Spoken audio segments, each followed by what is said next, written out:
Thank you, sir.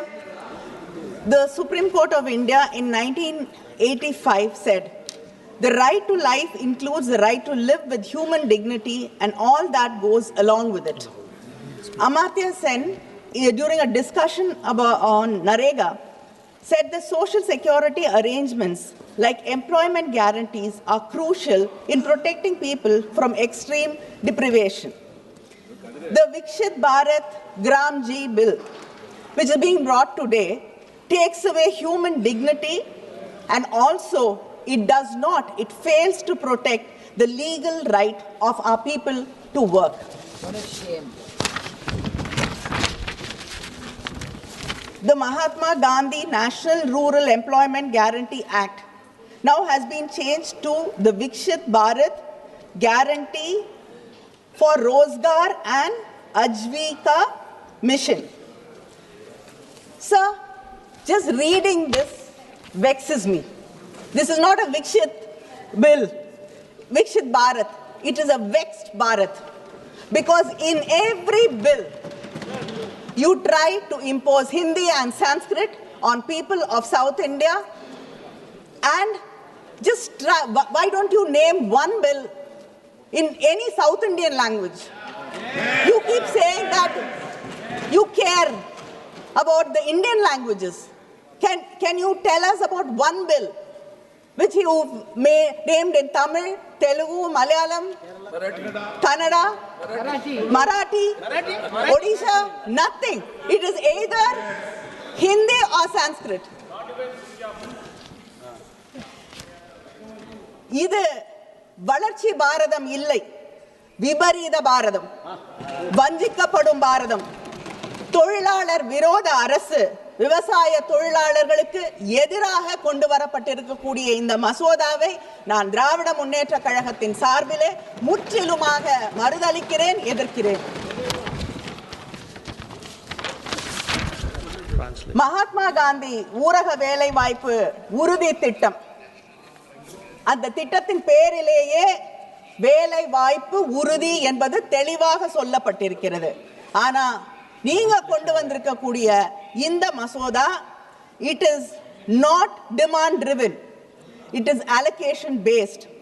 முதல்ல இருந்த மசோதா வேலை கேட்பவர்களுக்கு வேலை தரக்கூடிய ஒன்றாக ஒரு திட்டமாக அது இருந்தது.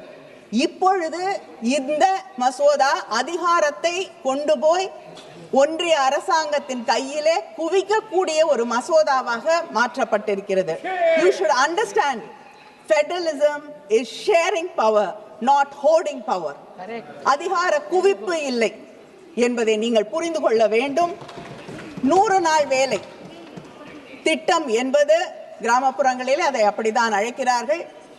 அந்த திட்டத்தின் வழியாக இந்த நாடு முழுவதும் கிராமப்புறங்களிலே இருக்கக்கூடிய முதியவர்கள், வேறு வேலைக்கு செல்லக்கூடிய வாய்ப்பு இல்லாதவர்கள், பெண்கள், ஏன் மாற்றுத்திறனாளிகள், இவர்களுக்கெல்லாம் வேலை வாய்ப்பு வழங்கப்பட்டது. ஆனால் இன்று நீங்கள் கொண்டு வந்திருக்கக்கூடிய இந்த மசோதா இவர்களுக்கெல்லாம் எதிரான ஒன்றாக, மாநில சுயாட்சியை கெடுக்கக்கூடிய ஒன்றாக, மக்களுக்கு எதிரான, ஏழை மக்களுக்கு எதிரான ஒரு சட்டமாக இந்த மசோதா இன்று கொண்டு வரப்படுகிறது என்பதை நான் இங்கே பதிய வைக்க விரும்புகிறேன். The central government செக்ஷன் 4(5) இந்த பில்ல, central government shall determine the state-wise normative allocation for each financial year based on objective parameters as may be prescribed by the central government. ஒன்றிய அரசாங்கம் யாருக்கு, எந்த மாநிலத்திற்கு எவ்வளவு வேலை வாய்ப்புகளை வழங்கலாம் என்று நீங்கள் தீர்மானிப்பீர்கள். எந்த பகுதியிலே இருக்கக்கூடிய மக்களுக்கு எவ்வளவு வேலை வழங்கப்படும் என்பதை நீங்கள் தீர்மானிப்பீர்கள்.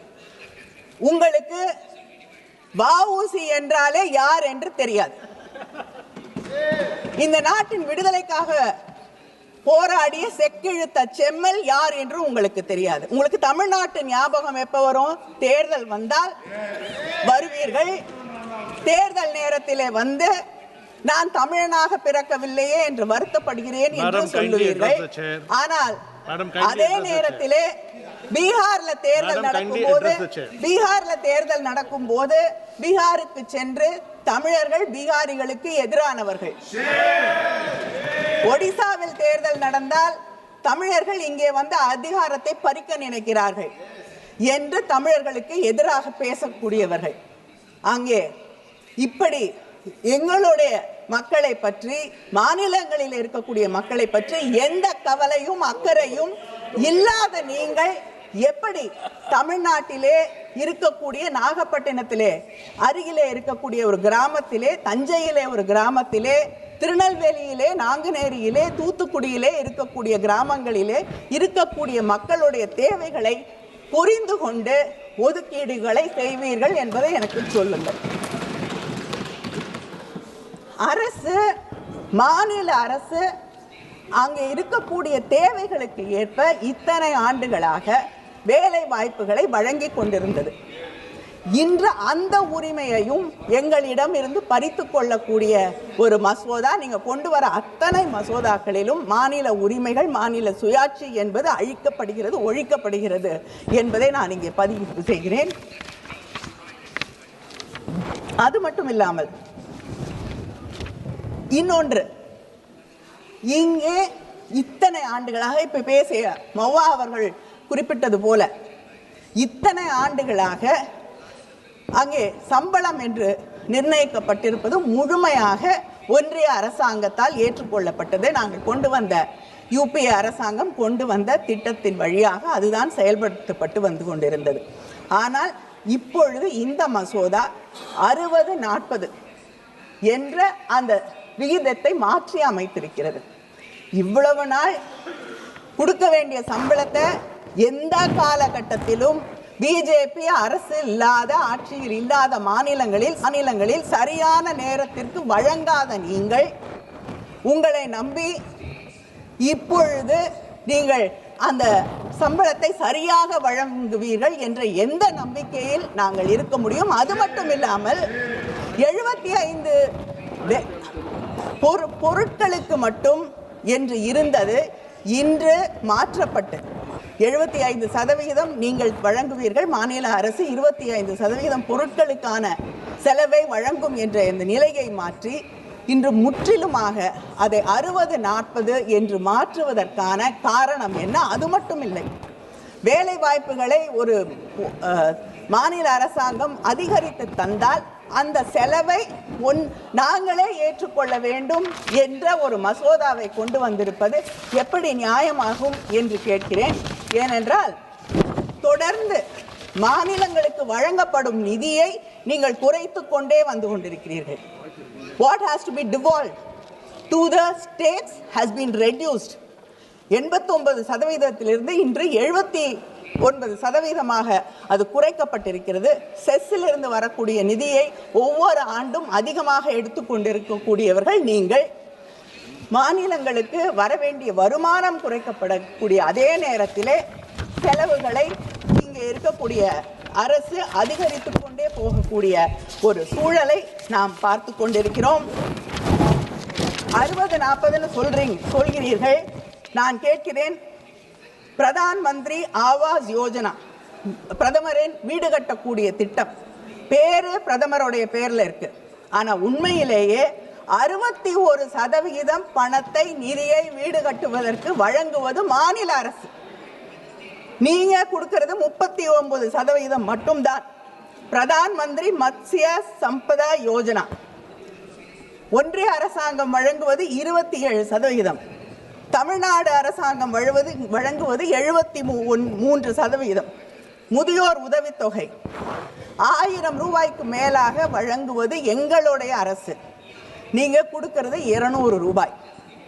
ஜல்ஜீவன் மிஷன் 50% என்று சொன்னீர்கள். ஆனால் உண்மையிலேயே தமிழகம் 55% அந்த திட்டத்தை நிறைவேற்றுவதற்காக வழங்கிக் கொண்டிருக்கிறது. இப்படி ஒவ்வொரு திட்டத்திலும் எங்களை, மாநிலங்களை வஞ்சித்துக் கொண்டிருக்கக்கூடிய ஆட்சி இந்த மசோதாவின் வழியாகவும் மறுபடியும் மக்களையும் மாநிலங்களையும் வஞ்சிக்க தொடங்கி இருக்கிறீர்கள். இதையும் ஒரு வாய்ப்பாக நீங்கள் பயன்படுத்தி கொண்டிருக்கிறீர்கள் என்பதை நினைக்கும் போது வருத்தமாக இருக்கிறது, வெட்கமாக இருக்கிறது. 60 நாள் when peak agricultural activity இருக்கக்கூடிய அந்த நேரத்திலே வேலை கிடையாது என்று சொல்கிறீர்கள். விவசாயம் என்ன என்பதன் அடிப்படையை நாம் புரிந்து கொள்ள வேண்டும். விதைக்கக்கூடிய நேரம், நாற்று நடக்கூடிய நேரம், இந்த நேரத்தை தவிர அந்த 60 நாட்களிலே ஓரிரண்டு நாட்களை தவிர விவசாய தொழிலாளிகளுக்கு வேறு எந்த நாட்களிலும் வேலை கிடையாது. 60 நாள் வேலை இல்லை என்றால் அந்த தொழிலாளிகளுடைய நிலை என்ன என்று சற்று நேரமாவது சிந்தித்து பார்த்திருக்கிறீர்களா? உங்கள் மனசாட்சியை தொட்டு கேட்கிறேன். 2 நாள் வேலை செய்யக்கூடிய அந்த சூழலிலே 60 நாட்கள் வேலை இல்லை என்றால் அவர்களுடைய நிலை என்ன ஆகும் என்று சிந்தித்து பாருங்கள். அது மட்டும் இல்லை, இது கூலிக்கான ஒன்று இல்லை. அதை தாண்டி the negotiating power which a worker has is completely destroyed. அதை சற்றாவது சிந்தித்து பார்த்திருக்கிறீர்களா என்று கேட்கிறேன். அதை தாண்டி எங்களுடைய யூபிஏ அரசாங்கம் இந்த திட்டத்தை கொண்டு வந்த போது ஒரு அக்ஷய பாத்திரத்தை அங்கே இருக்கக்கூடிய விவசாய தொழிலாளர்களின் கைகளிலே வழங்கியது. நீங்கள் அதை பிடுங்கிக் கொண்டு ஒரு பிச்சை பாத்திரத்தை வழங்கி கொண்டிருக்கக்கூடியது வெட்கப்படக்கூடியது, வேதனைப்படக்கூடியது என்று நான் தெரிவித்துக் கொள்கிறேன். 125 அமைச்சர் கூட சொன்னார் 125 நாட்கள் வேலை தருகிறேன் என்று.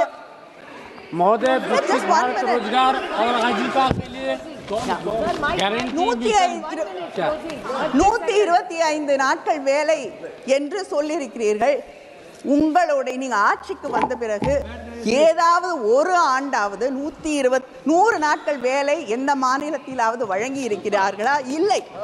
40, 46 இதை தாண்டுவது கிடையாது. அப்படிப்பட்ட சூழ்நிலையிலே எங்கள் ஊர் பக்கம் ஒரு சொல்வடை சொல்வார்கள், கூரை ஏறி கோழி பிடிக்க முடியாது, வானம் ஏறி வைகுண்டம் போவது எப்படி என்று.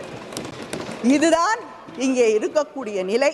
இதையெல்லாம் தாண்டி வெட்கப்படக்கூடிய ஒன்று, மகாத்மா காந்தி அவர்களுடைய பெயரை எடுத்திருக்கிறீர்கள். தந்தை பெரியார் அவர்கள், மகாத்மா அவர்கள் இறந்த போது இந்த தேசத்திற்கு மகாத்மா.